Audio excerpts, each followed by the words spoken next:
I was trying to be that boss babe. I was trying to do the rise and grind, that hustle mentality. And I realized it is highly overrated. So whether it's myself, my family, colleagues, clients, my well-being is my wealth. And that is my purpose. For too long, entrepreneurs and business owners have been told they have to choose between profit and purpose. If you're tired of burning out, done chasing someone else's version of success, and ready to grow with more purpose, prosperity, and peace of mind, you're in the right place. Because every business has the potential to do good and do well. I'm Chase Friedman, and this is In Pursuit of Purpose, where strategy meets soul. SaCola, thank you so much for being here today. Welcome to the show. It's good to have you.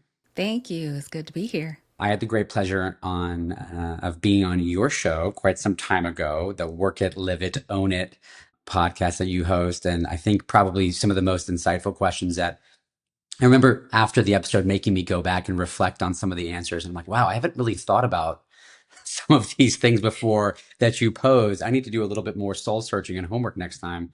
But you've been one of the very first people I've connected with over the years that has really blazed an entire career and life kind of steeped in purpose. And I don't want to bury the lead that you've got a new book out called Harmony Hustle for Women. I'd love for you to just kind of share a little bit about that. I know it hasn't fully released yet, so hopefully you don't mind giving a little bit of a teaser to anyone listening. Oh, well, thank you. It's good to see you again, Chase. And I always play our conversation back and listen to it because I always glean things from the conversations from my guests as well. So I'm glad you got something from our conversation first and foremost. So thank you for that. I just wrote Harmony Hustle for Women because I had so many life lessons that I've had to learn. Some the hard way, some were golden nuggets of wisdom that were given to me as a young adult, in my 30s, even in my early 40s, that I didn't learn or no one had ever taught me. And so I wanted to write a book that took people on a journey of this is from the messy middle. This is not a book where, hey, I've done it, I've accomplished this. No, this is from me from the messy middle. It covers everything from Prone to Power is basically the framework that the book is written around. And it's taught me back in the early 2010s on how to prioritize, how to rejuvenate, how to organize, how to navigate boundaries, and how to become empowered. That's what Prone stands for. And how I came about Prone was because I was trying to be that boss babe. I was trying to do the rise and grind, that hustle mentality.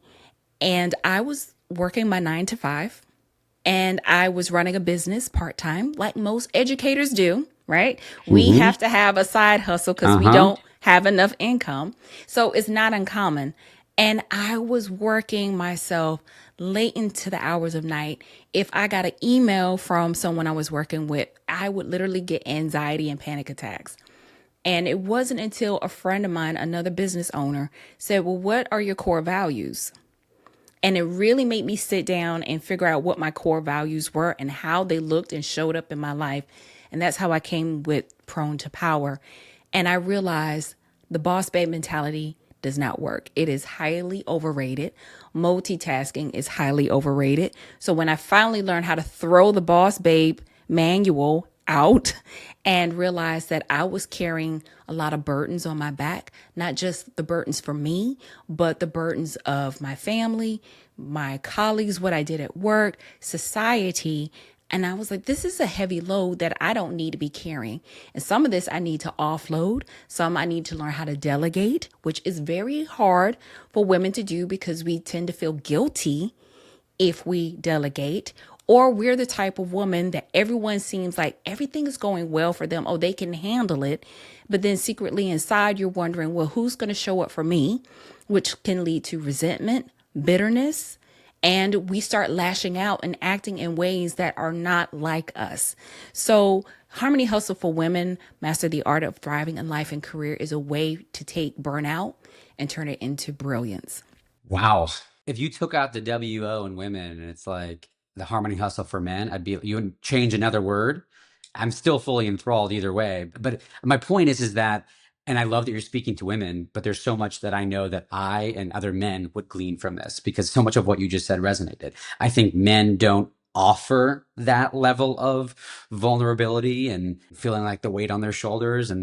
But I know a lot of us do, and we don't always feel there's a safe space to kind of raise our hands and say, hey, I need some help, or is there another way? I think societally, like, it's let's put the weight on men as the leaders at home and at work.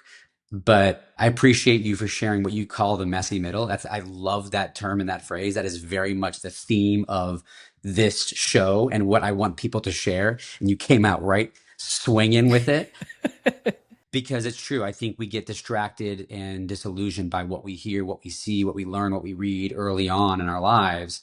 And that defines, whether you want to call it the boss babe or the boss man. I'm curious, where did that come from for you? Where did the need and the definition of being this boss babe, as you call it, where did that stem from? What did that mean to you back then? And how do you look at that definition nowadays? Great question. It stemmed from my childhood.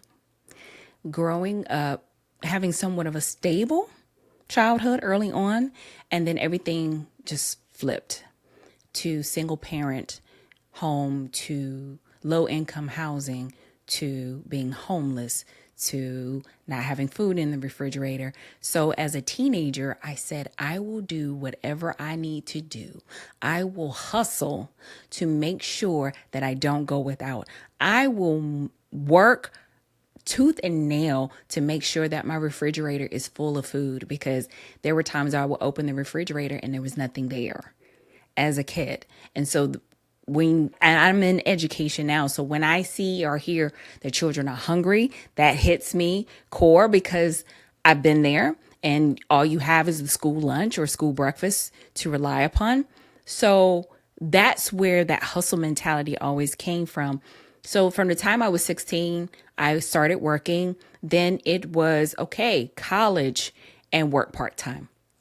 Then when I finished college, I started working full time when I decided to go back into education, and then go to school part time.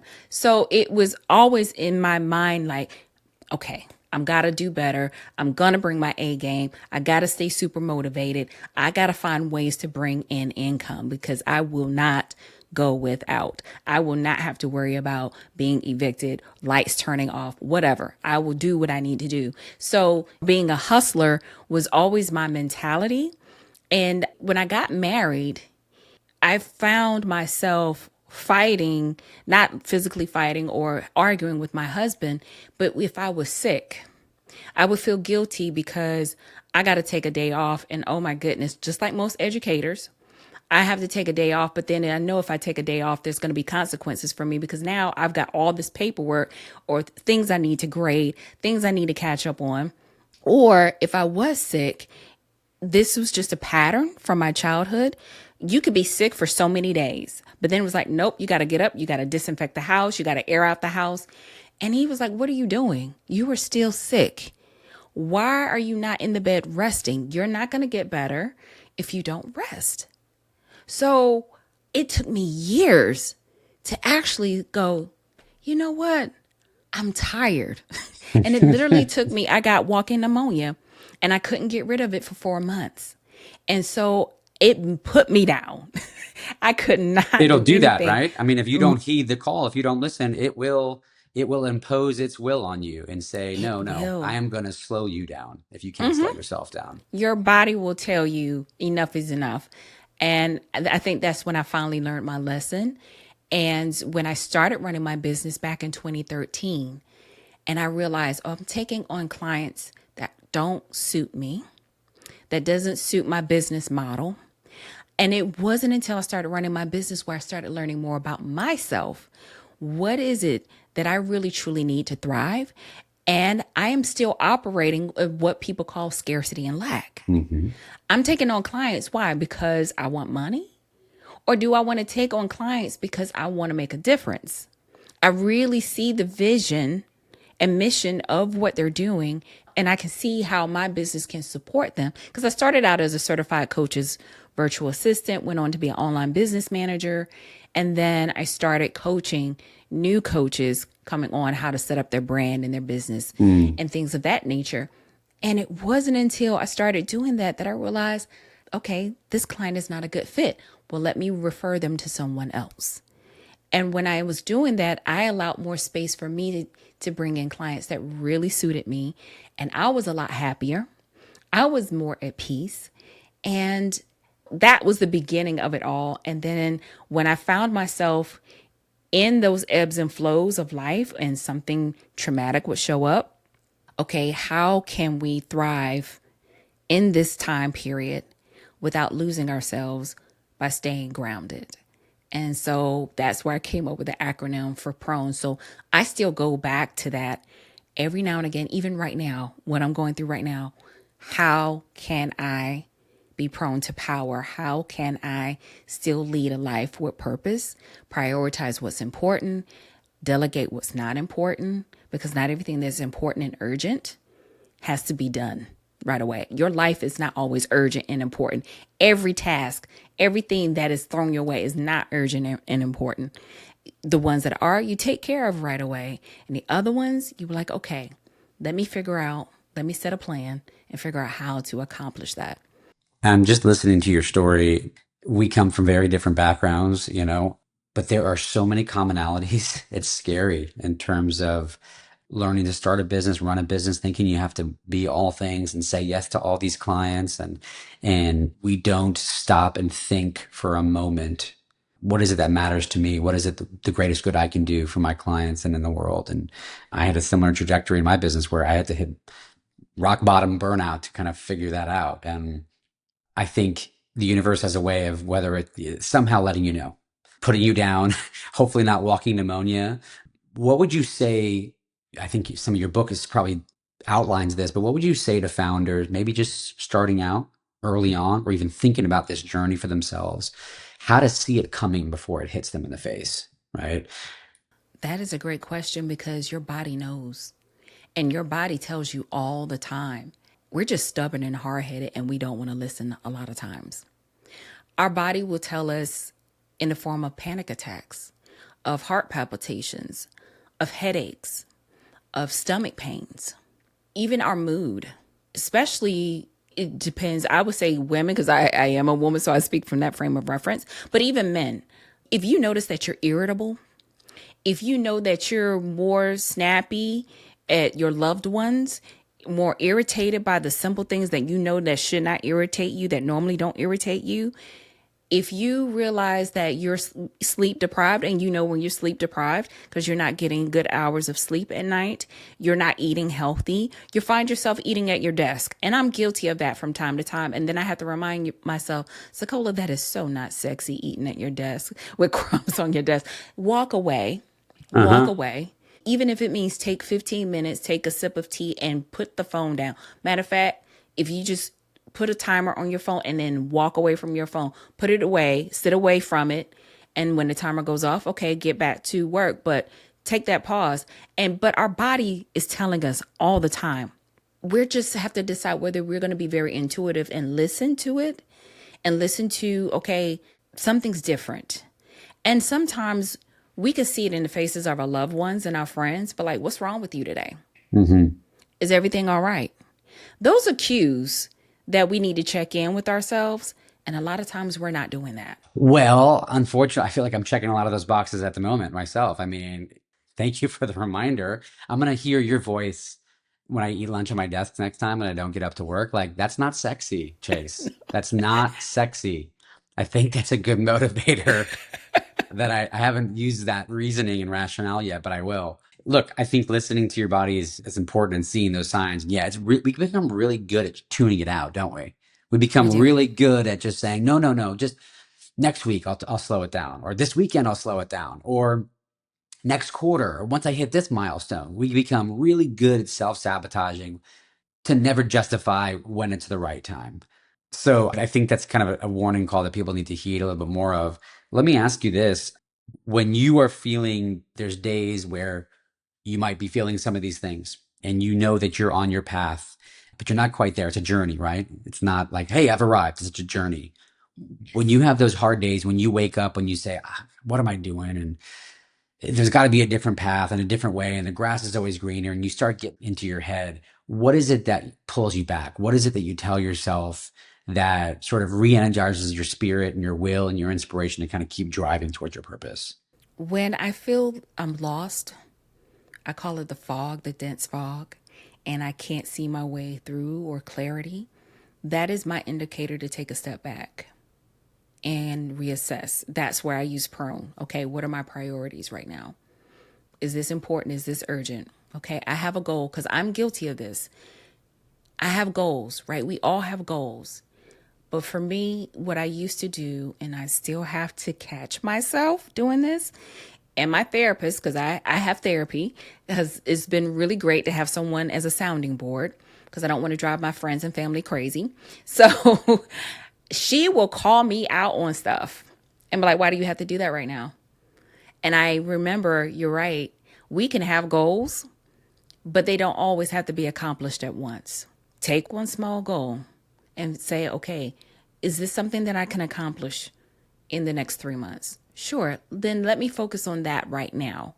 How is it meaningful? How does it fit into my purpose of what I'm trying to do? Does it fit into my purpose of what I'm trying to do? Am I going to overexert myself in this season? Is this the right time? If I'm not feeling well, then I know I need to hold off on it. If I'm taking care of a loved one, there's an emergency that comes up. Okay, that's the emergency. That's my focus. My family is my focus, or my health is my focus. That's going to have to wait for a little bit. And so I have to sit down and I really have to reassess what is happening in my life right now. But I also keep myself within that priority, because if I don't take care of myself, I sure can't show up for anybody else and support them. I liken it to that cup. Ayala Van Zandt always talks about keeping your cup full. What's in the cup is for you. What's overflowing from your cup is for everyone else. If my cup is not full, then I focus on, let's fill that cup up. If that means let's just take a step back. I have these goals. Let's write them down. Let me get them out of my head, because if I don't, I'll go crazy. Let's get the goals out of my head and write them down, and we will take care of them when it's time. I believe there's a time and a season for everything. And I also am a big proponent, it used to be, of trying to take a square peg and fit it into a round hole, even if I was trying to shave the sides down to make it fit. And when I did that, that led to chaos and it led to frustration.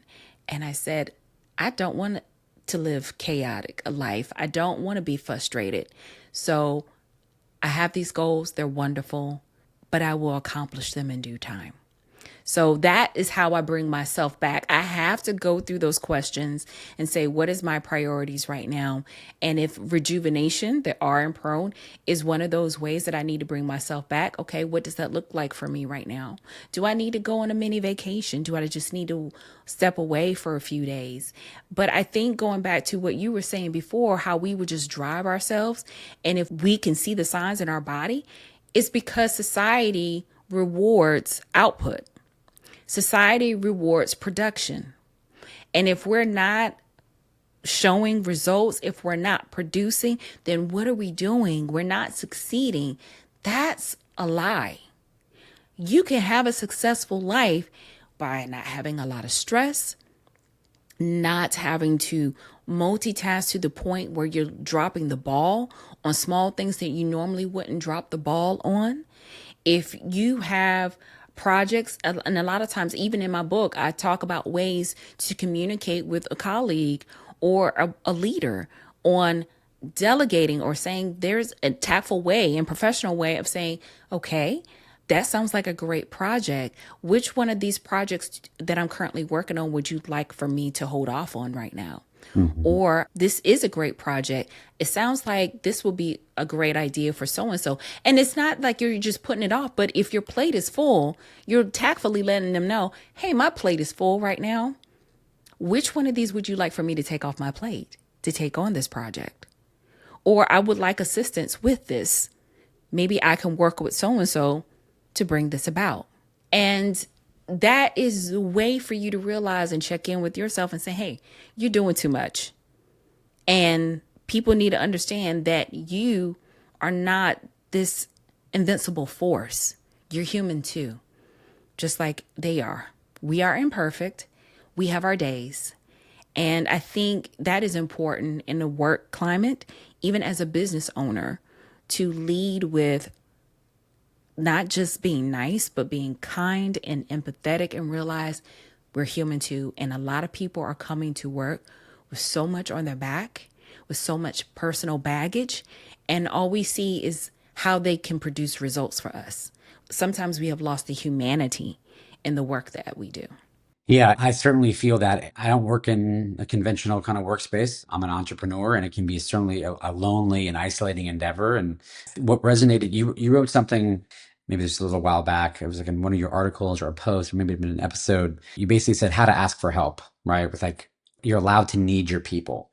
Like the cost of the burnout of being like the one who has to kind of shoulder it all, being the strong one. I think that was kind of like the essence of it, which hit me and something I feel quite a bit. I know a lot of founders and entrepreneurs do. You seem to have a really good grasp and sort of assessing and using your prone methodology and framework, which is wonderful. Same thing with the kind of the full cup, but asking for help is something that I certainly know that I don't do enough of. And I think there's a lot of folks out there that feel they need to have all the answers, especially in a leadership position, which is not the case. How have you incorporated that into your daily life and your work? Who have you reached out to? How have you asked for that assistance in your time of need? And how has it lightened the load for you? That is phenomenal because I did add a piece in the book about this, particularly for women who are in leadership positions. They feel like they've got to be the end all be all, have all the answers, have, everything figured out and immediately, right? And so one of the things that I really struggled with, even in my current position where I am a supervisor and I have a team, is delegation. That is one of the hardest things to do is delegate. But here's how I framed it. I looked at my team and I observed where they shined, where they excelled. So I have one team member who was great with arts and crafts and things that were decorative and was very precise in certain ways.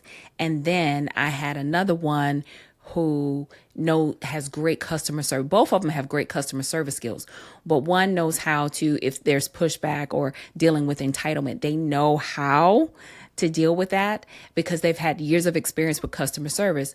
So what I had to learn to do, and a lot of people were like, well, people don't see you a lot. And I said, well, a lot of times because I'm doing the work that they can't do. And I'm doing the work behind the scenes, whereas, yes, they can handle the customer service. Yes, unless they really absolutely need me with something that's difficult and challenging, they will come to me. But I trust them to do their role. I trust them to excel in this. And when I realized that they were really good at certain things, I said, would you handle this for me?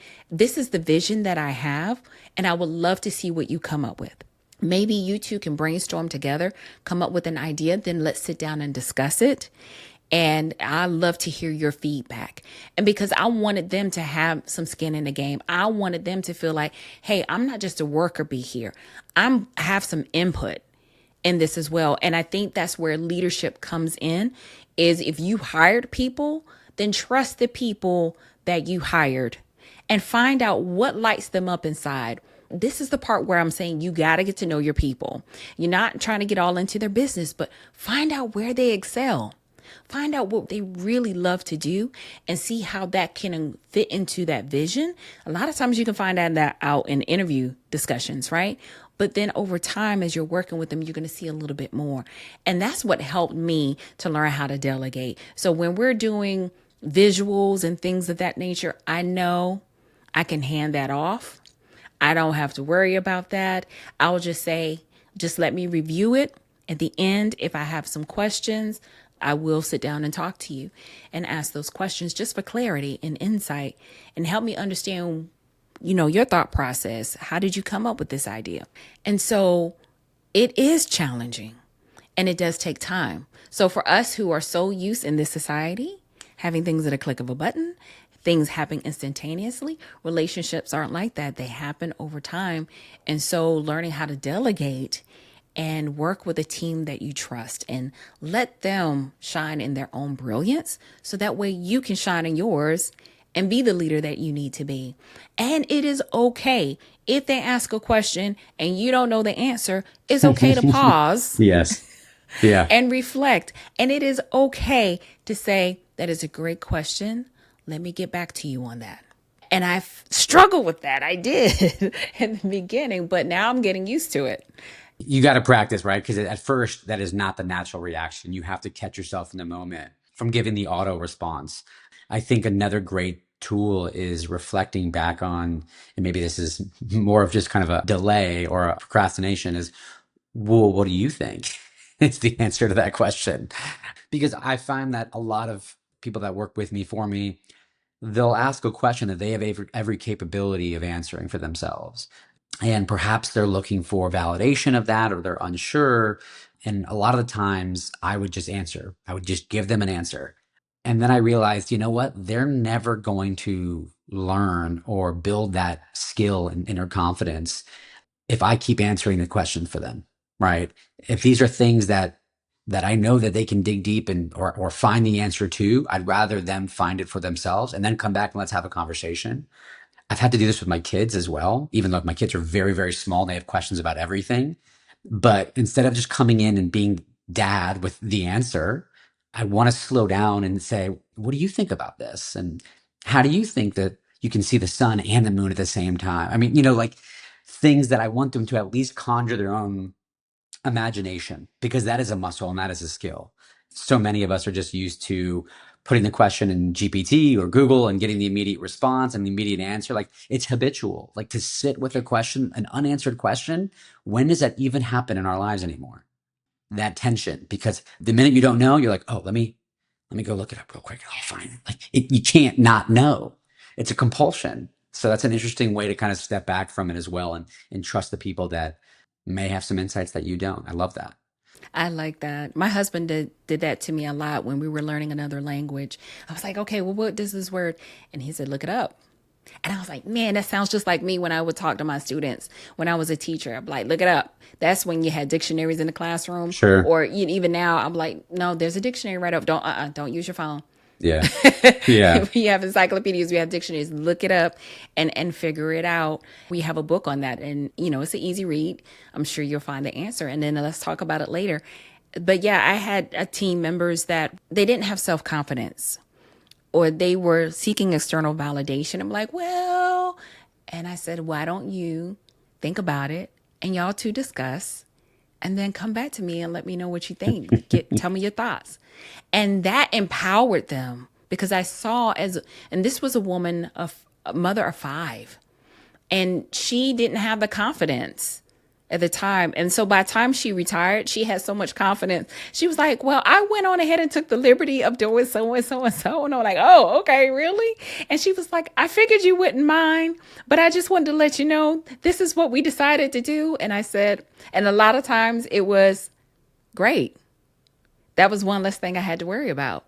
Or I was at a meeting and you guys took care of it. Thank you. Thank you so much. Yeah. It's liberating. Now you have that support, but you got to be willing also to give people some patience and grace in the process, to make mistakes, to learn, to mess it up and not do things the way that you would expect them to be done or that you would do them. I hope my wife isn't listening right now, because she'd be like, that's you. That is you. Yeah. Patience and grace and compassion for others, but coming back full circle, but also for ourselves. Right. Exactly. That's a big one. Still learning those. Well, listen, just to kind of wrap things up, I want to ask you the question I ask everyone at the end of every episode, and it's obviously no spoiler alert. It's in the title and theme of the show. But I've started to ask this question in a different way. I would ask the question, what is your purpose? And I would let that land for a moment. And that's a tough question. That's why I ask it at the end. We've warmed up. Hopefully you have some runway. But I've become more attuned to asking, what is your purpose in this season of life? Because we talked about this just before we started recording, going through different seasons, needing different things from you, different challenges. And I do believe that purpose must and should adapt with the ebb and flow of life in those seasons. So I present that to you. What is your purpose in this particular season of your life? Earlier in our conversation, we talk about how we choose one word of the year. And the end of last year, I chose well-being. And little did I know, as soon as I finished the book, my health declined.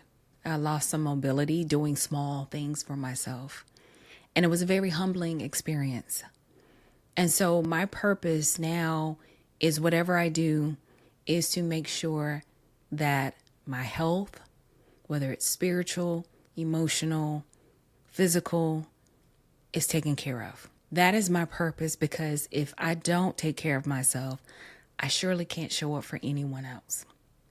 And I can't thrive or flourish if I'm not focused on my well-being, which means that how I take care of myself and how I show up also affects other people. It's a ripple effect, right? Because of how we communicate, how we treat other people. So whether it's myself, my family, colleagues, clients, my well-being is my wealth. And that is my purpose. And I think when we get to a certain age, we realize what's really important. Is it time, money, or resources? Is a combination of both. And for me, time. And I can't go back.